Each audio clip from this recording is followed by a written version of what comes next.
आप देखें, हर किसी का निशाना अगर इसमें है तो नेशनल कॉन्फ्रेंस है। जम्मू कश्मीर के साथ जो हुआ वो बीजेपी की बदौलत। अगर हमारा 370 गया, करने वाले मरकज की हुकूमत। अगर हमारा झंडा गया, करने वाले ये। अगर हमारी पहचान, शनाख्त, वकार, सारा कुछ तहस नहस हुआ, करने वाला दिल्ली। लेकिन निशाना इन लोगों का नेशनल कॉन्फ्रेंस। नफरत फैलाने वाले बीजेपी, मुसलमानों को जो है नीचा दिखाने वाले बीजेपी, मुसलमानों के खिलाफ बाकी मुल्क में जहर फैलाने वाले बीजेपी। लेकिन इनका निशाना इनकी तकरीरों में कभी भी आप इनको बीजेपी को निशाना बनाते हुए नहीं पाओगे। अगर निशाना बनाते हैं तो नेशनल कॉन्फ्रेंस को। इनसे पूछना पड़ेगा आखिर क्यों, क्या मजबूरी है, किस किस किस किस एहसान को चुकाने के लिए जो है आप लोग बीजेपी का साथ दे रहे हो। और बीजेपी का साथ इनका पहले से ही है। जो आज मुझे कहते हैं कि मैं सच नहीं बोल रहा हूं, वो जरा कम से कम ये बताएं 2018 में बीजेपी ने किसको चीफ मिनिस्टर यहां बनाने की कोशिश की ना। जब हम लोग उस वक्त हालात ऐसे थे कि नेशनल कॉन्फ्रेंस को अल्ताफ बुखारी साहब मिलने आए पीडीपी के तरफ से, उन्होंने मदद मांगी, कहा कि हम मरकज की साजिशों को रोकना चाहते हैं, आप अगर कांग्रेस के साथ मिलके हमारी मदद करोगे तो यहां हम हुकूमत बनाएंगे।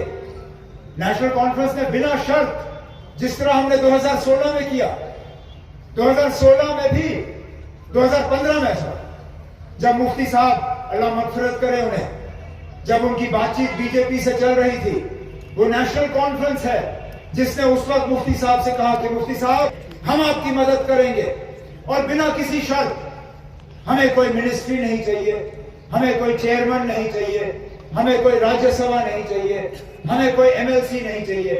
हमारी एक ही गुजारिश होगी कि मेहरबानी करके इन बीजेपी वालों को आप मत लाएं, क्योंकि इससे सिर्फ तबाही और बर्बादी होगी और कुछ नहीं होगा।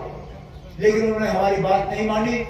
15 में उन्होंने पीडीपी ने बीजेपी के साथ हाथ मिलाया, जो हुआ सो हुआ। 16 में बिल्कुल यही हुआ। फिर 18 में जब अल्ताफ बुखारी साहब को चीफ मिनिस्टर बनाने के लिए नेशनल कॉन्फ्रेंस ने उस वक्त पीडीपी की मदद की, उस वक्त जो मेरे आज मुखालिफ उम्मीदवार मैदान में उतरा हुआ है, जो सबको मेरे खिलाफ करने की कोशिश कर रहा है, उसकी मदद करने के लिए कौन निकला? उनको चिट्ठी देने के लिए कौन आया? उनको वजीर आला यहां बनाने के लिए किसने जो है गवर्नर साहब को चिट्ठी लिखी? यही बीजेपी वाले, यही नागपुर वाले। क्या वो इनकार कर सकता है कि बीजेपी का चीफ मिनिस्टरियल कैंडिडेट 2018 में यही सजाद लोन साहब थे? आज भी यही बीजेपी वाले जो है इसकी मदद करने के लिए निकले हुए हैं। रविंद्र रायना साहब यहां आते हैं, उनका कोई उम्मीदवार तो है नहीं मैदान में। वो आते हैं तो किस लिए आते हैं?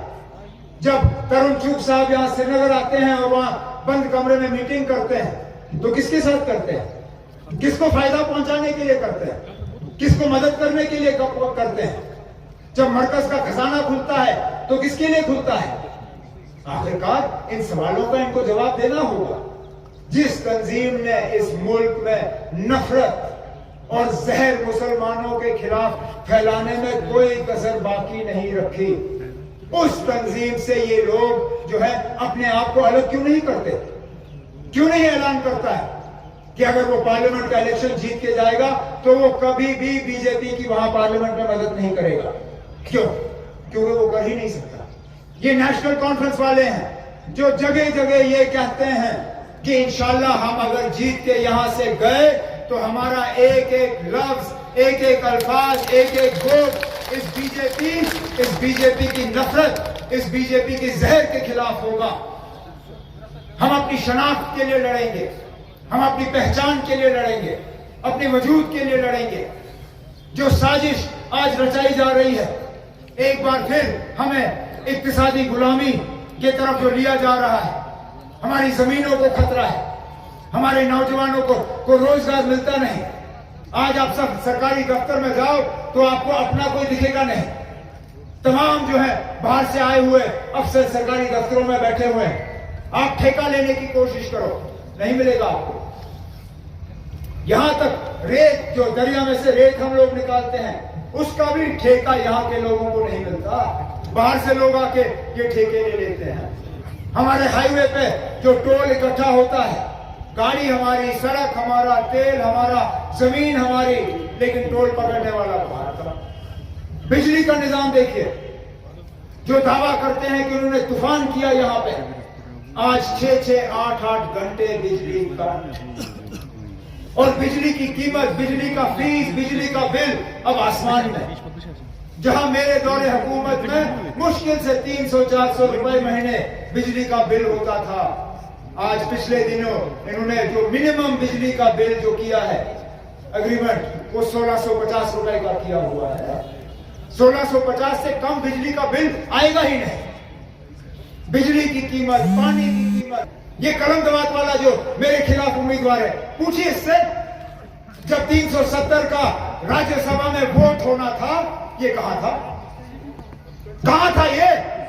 क्योंकि उस वक्त बीजेपी के पास अपनी मेजॉरिटी नहीं थी, ये गैर हाजिर रहा। इसने 370 के हटाने के खिलाफ वोट नहीं डाला। इस जो आज पीडीपी का मैंडेट लेके मेरे खिलाफ इलेक्शन में उतरा हुआ है, इसने सीधा सीधा नरेंद्र मोदी जी की मदद करने के लिए राज्यसभा से उसका गैर हाजिर रहा। क्या हम दोबारा ऐसे नुमाइंदों को पार्लियामेंट भेजना चाहते हैं जिन्होंने ड्रामा करके बीजेपी की मदद की, जो आज भी बीजेपी की मदद कर रहे हैं, जो आज भी इस मुल्क में जहर फैला रहे हैं, जो आज भी इस मुल्क में नफरत फैला रहे हैं, चाहे यूनिफॉर्म सिविल कोड के नाम, चाहे सीएए के नाम, चाहे किसी और नाम से। मकसद उनका सिर्फ इतना है कि नफरत फैलाने के अलावा वो और कुछ नहीं करना चाहते। लेकिन इस नफरत का इलाज हमारे पास है, अगर कि हम वो इलाज इस्तेमाल कर रहे हैं। 20 मई को आपने अपने नुमाइंदे का फैसला करना है। अब मैंने मैंडेट कागज भरने से पहले ही थोड़ा सा अपने काम करने का तरीका जो है आपको दिखाया। 12 घंटे मैंने उस दिन पूरे जिले का दौरा किया, देखने के लिए कि कहां पे कहां ये हम सब जो हैं ये सैलाब से मुतासिर हुए हैं, कहां हम मदद कर सकते हैं, कहां हम लोगों की आवाज बुलंद कर सकते हैं। मेरे खिलाफ जिसने